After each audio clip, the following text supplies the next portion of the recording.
Hello everyone, welcome to our podcast. Today we are going to discuss about Greenfield investments. I am Shivani Sharma, part of marketing team at Task Group of Companies. Joining me today is Shobit Patni, a friend and a colleague. Shobit, please introduce yourself to the audience. Thank you so much, Shivani, and it's lovely to be here, and thanks for having me here. For the audience, what I do is I take care of recruitment as well as professional services, and I help companies across the region and also companies which are outside the region to come and set up as well as operate within the region over here. So as we start exploring Greenfield investment, Shobit, why do you think this is crucial? How businesses successfully establish successful operations in UAE and Saudi is something that we are going to discuss in the whole podcast. But I think let's start with what Greenfield investments are. Amazing. I think, Shivani, that's almost like $1 million question because a lot of people get it wrong. Yeah. And let me just go very basic, right? What I intend to do is not use jargons. Yeah. I'll try not using jargons and some tough words. Yeah. So let's start with what exactly is Greenfield investment, right? In very, very simple words, Greenfield investments are those investments which are outside of the region. These companies exist outside of the region and they are wanting to get into a specific geography and are planning to build up from the scratch, from grounds up. So right? any company which is already set up outside the country Sure. and they want to establish themselves in the new country would be called as a Greenfield investment. Pretty correct? much. Your understanding is correct there. Okay.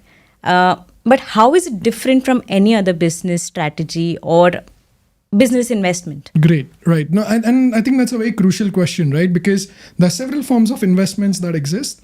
And let's say a couple of them are like joint ventures, mergers and acquisition. Now, there's a very stark difference there, right? When we look at a merger and acquisition, what happens is there are either companies that are acquiring or are getting merged with another entity, which also comes in with their own limitations. And when it's a joint venture, it's essentially a partnership, right? Yeah.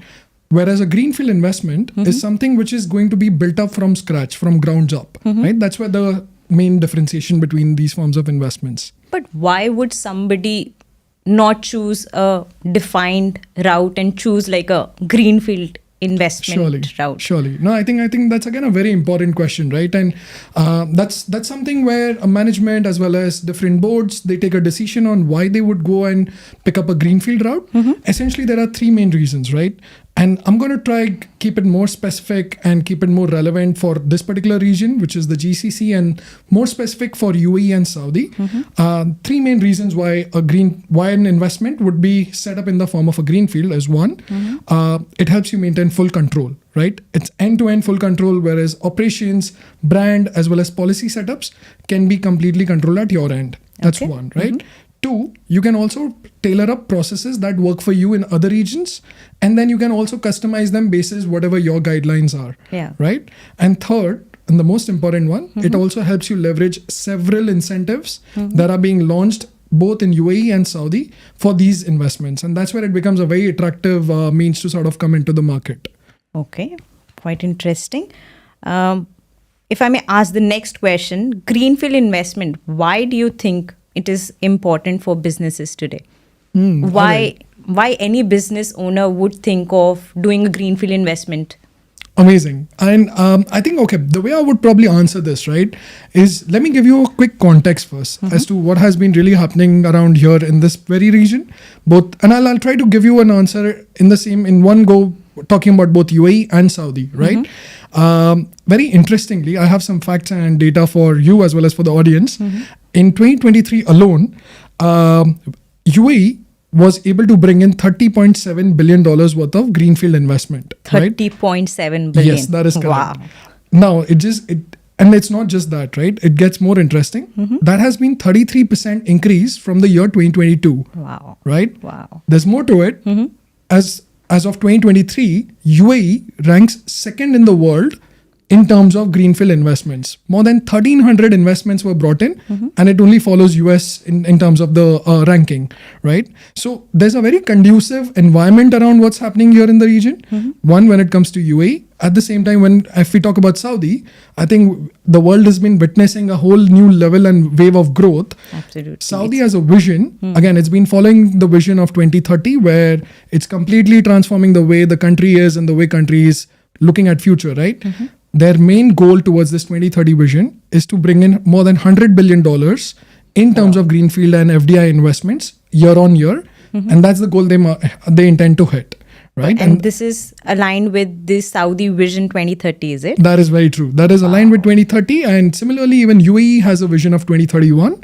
And both the countries are making sure, the governments are making sure that it's very lucrative as well as conducive for companies which are outside, again, capital markets which are outside to come in and invest here in the region. Wow. So you said UAE stands second globally for greenfield investments opportunity? Yes, that is correct. That was as of 2023. Wow. The 2024 numbers are yet to be out, and the numbers are only going to be much, much larger than 23. Brilliant. That's amazing to hear. That, and we live in this country. Very true. Brilliant. I think let's make it easier for audience to understand what are existing greenfield investments which has been done in the region. Sure. Give some examples maybe. Fair enough. And I think this is something I should have also addressed in the beginning when I was explaining Greenfield. Yeah. Right. Now, let me use some very notable names from the market, right? I think just so that the audience can consume this better. Now, I think we've all heard the great brand Tesla. Of course. So the way Tesla entered into this market was through a greenfield investment, right? They came in, they set up their entire infrastructure, they set up their head offices here in UAE, and they have done similarly in Saudi as well. The other one is Lucid Motors. The other one is Hyundai. Again, I'm a automobile enthusiast. All my examples have pretty much those. But again, we have brands like Amazon, right? Yeah. Who came in and set up their fulfillment centers, built up all their teams from scratch, right? These have all been very notable examples in the greenfield space. So Shobit, I understand what you're saying. And you and I live here in Dubai, a tax-free environment. But why these locations are so lucrative for any company to come and set up here? No, absolutely. I think I love the fact that you mentioned that it's tax-free. Absolutely. That's the main thing. And it, of course, gives us so much more benefits in terms of how we can go about spending, right? Yeah.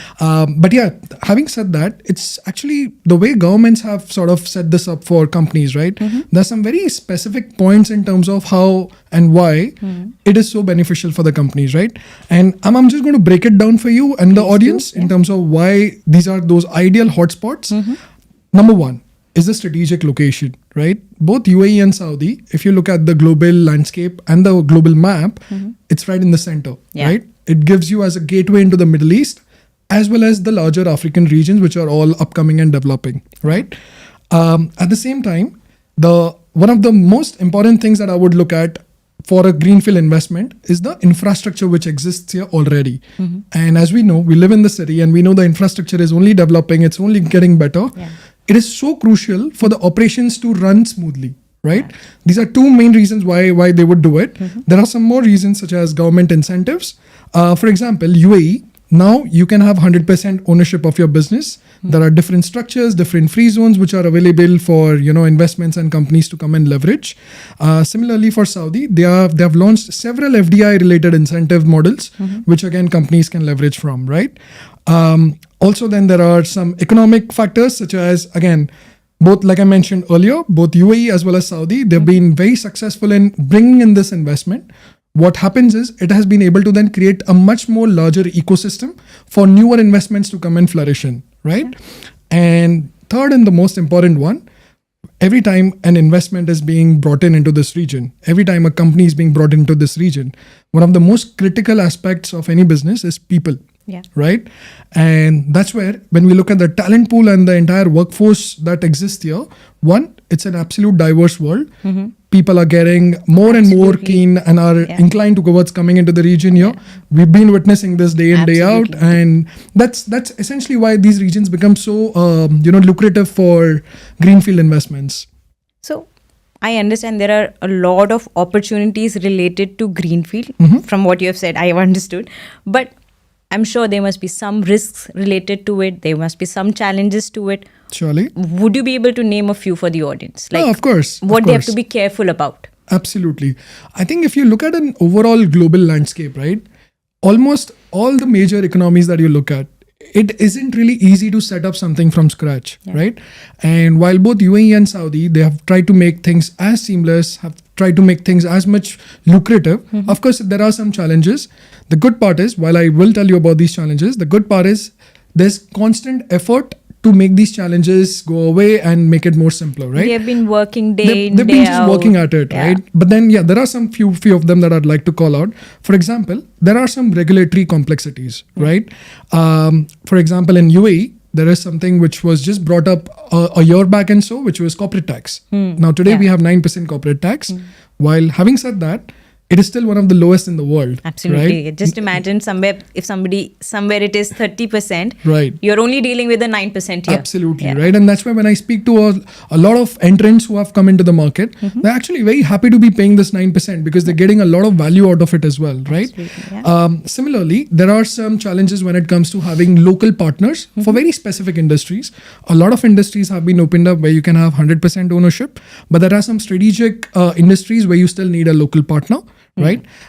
In UAE, still you need a local partner? This is more so to do with in Saudi. In UAE, it has been opened up quite a bit, as well as there are a lot of free zones where you can really leverage and make use of all the incentives that are existing in these free zones, right? Okay. But then there are a couple of other challenges as well, right? For example, there's something called as the localization requirements.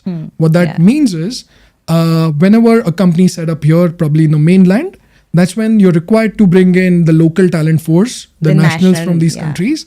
The reason why countries do this is because while the countries want investments to flourish, they also want their people to develop and ride the wave along with the overall growth journey.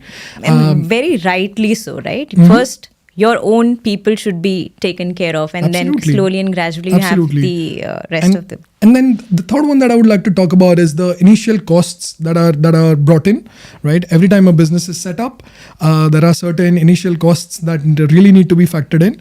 One of the ones which is becoming a challenge in today's time is the increasing real estate rents. Yeah. Rentals are going high, not just for residential. You and I face it. But of course, it's the case for companies as well, right? Commercial rents are also going up. But new projects are coming up by the day, right? At the same time, there are some costs that are hidden.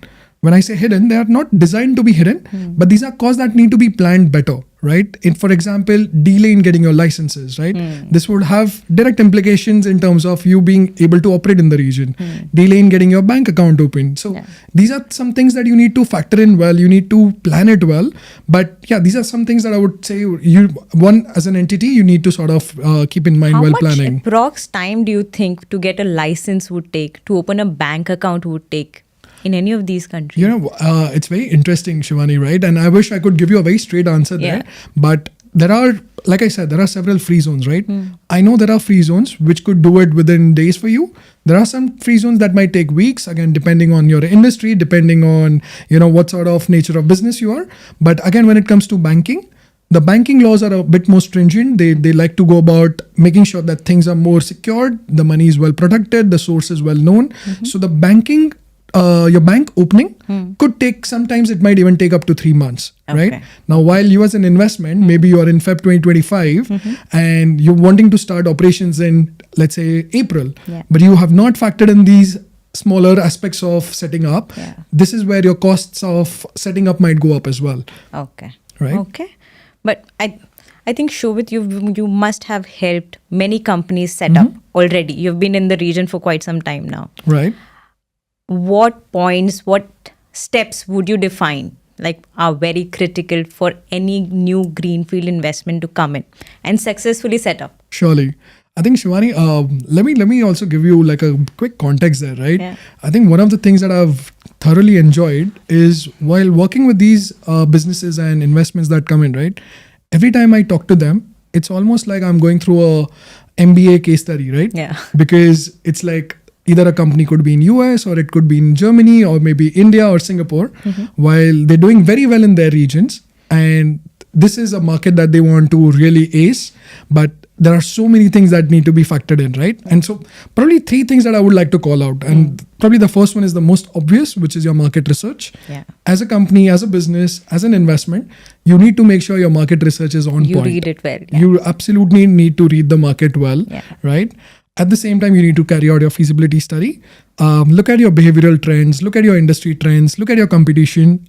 As a business, you would anyway do it. It becomes a lot more critical when you're evaluating this market, right? Second one is choosing the right legal structure. Now, a lot of countries, this probably may not be one of the major concerns for you, right? But when it comes to this particular market, it is very important in terms of what legal structure you want to follow.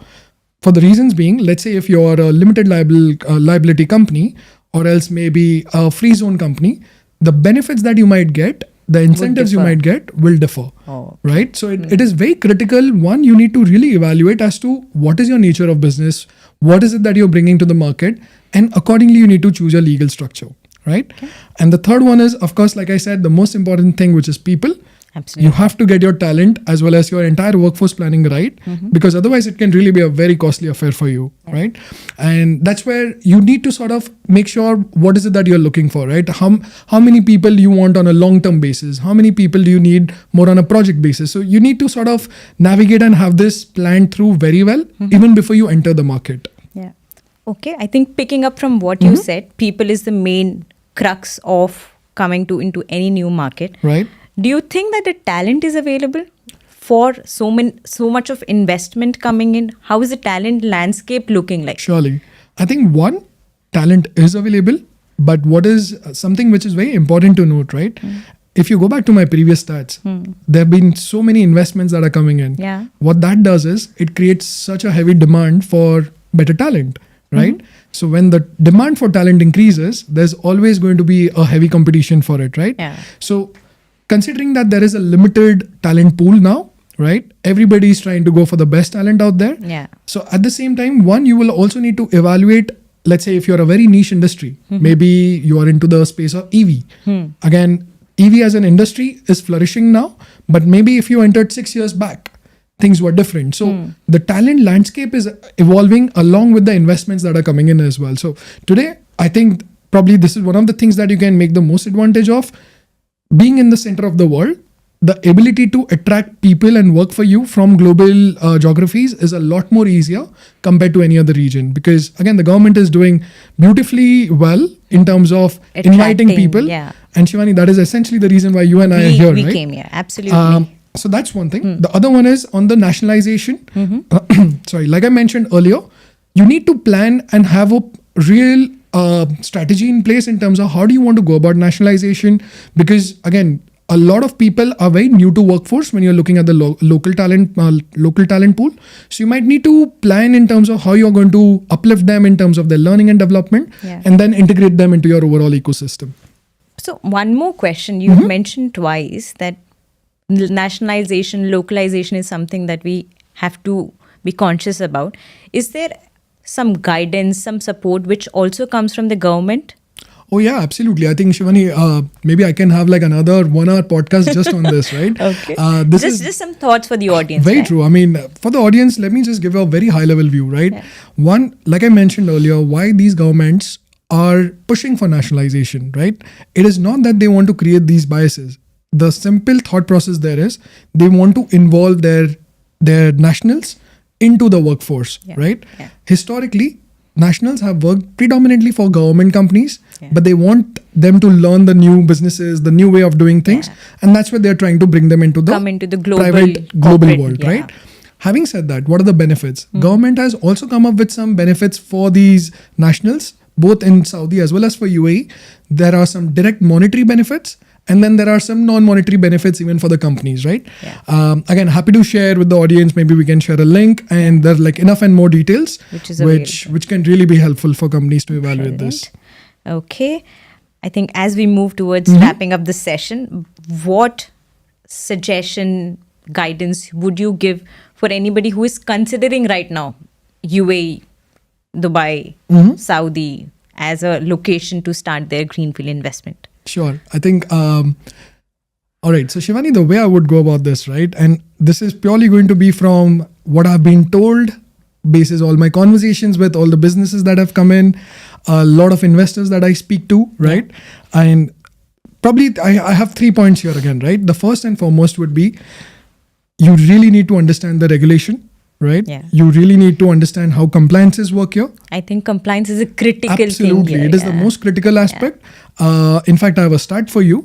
Almost 85% of the businesses that have come in and were not able to succeed 85% of businesses that were not able to succeed, they have all cited as regulation and compliance challenges as the key reason why they could not succeed. They had the market, they had the demand, they had the product, but because they did not go about it doing the right way, it really resulted into a negative 85% situation. is a big percentage. Right? And But I'm assuming there must be companies who would be there, present, supporting very true. all of these discussions, decisions to be taken within the companies, right? Right. So I think one, there are functions within the organizations, but the situation is most of these functions, they sit in their respective home countries, right? For example, let's say when Tesla was coming into the country, Tesla being a US headquartered company, their legal team, their compliance teams, all the major corporate teams, they sit out of US, right? The sheer understanding of what is happening here on ground somewhere is missing. And that's where it is absolutely critical for you to find a local consultant who knows the market very well, who knows the nuances of all your compliances and regulations. And is updated day to day. You said it's Things are changing, evolving, right? Things are evolving. This region is growing. With growth, things have to be agile, right? It almost works hand in hand, right? If you're not agile, you can't grow. Correct. So because of that, yes, you need somebody who's locally rooted here and who can help you navigate these things, right? So understanding your regulations and compliances is probably the first advice that I would give. The next one would be, like I mentioned earlier, prioritize your workforce, right? When I say prioritize your workforce, what I mean to say is not just have a large, broad map in terms of how many people you want to hire, what type of people you want to hire, break it down, right? In terms of, okay, how many people do you really want to sponsor in terms of on your own licenses, right? These would have certain complications around it as well. At the same time, figure out how many people can you outsource.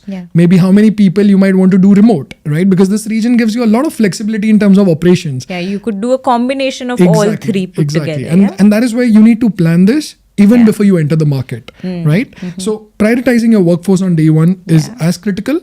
And my last advice would be patient and you have to be adaptable, right? Like we just spoke about, right? This region is evolving. Things are happening at unimaginable speed. With this, yes, you have to be extremely agile, but then at the same time, you have to be really patient. Do your research well, and I think you'll be in a good pace to sort of come in and set up and do well for yourself and your business. So these would be my 3 advices that I would share. That's a great advice, Shobit, I would say.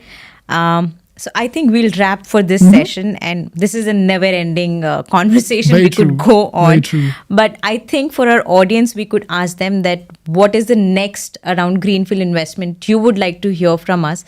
Please help us know in the comment section, and we'll be happy to host a second episode on this. But for our listeners, if they want to know more about related to investment, how to set up, where they can connect with you. Right. Now, I think thank you so much, Shivani. It was lovely speaking to you about Greenfield investments. Thank you. And it was all insightful for me also. Many new things that I have also heard from you, though we sit next to each other. Absolutely. No, and for the audience, I think the best way to connect with me would be through LinkedIn or through my email ID, which I would do. What I would do is I'll share my email ID along with this podcast, and feel free to reach out, feel free to connect with me, and we'll be more than happy to sort of help you and navigate through this. Brilliant. Thanks a ton for tuning in for today. If you have any suggestion on what we should cover in our next series for Greenfield investment, do let us know in the comment section. And till then,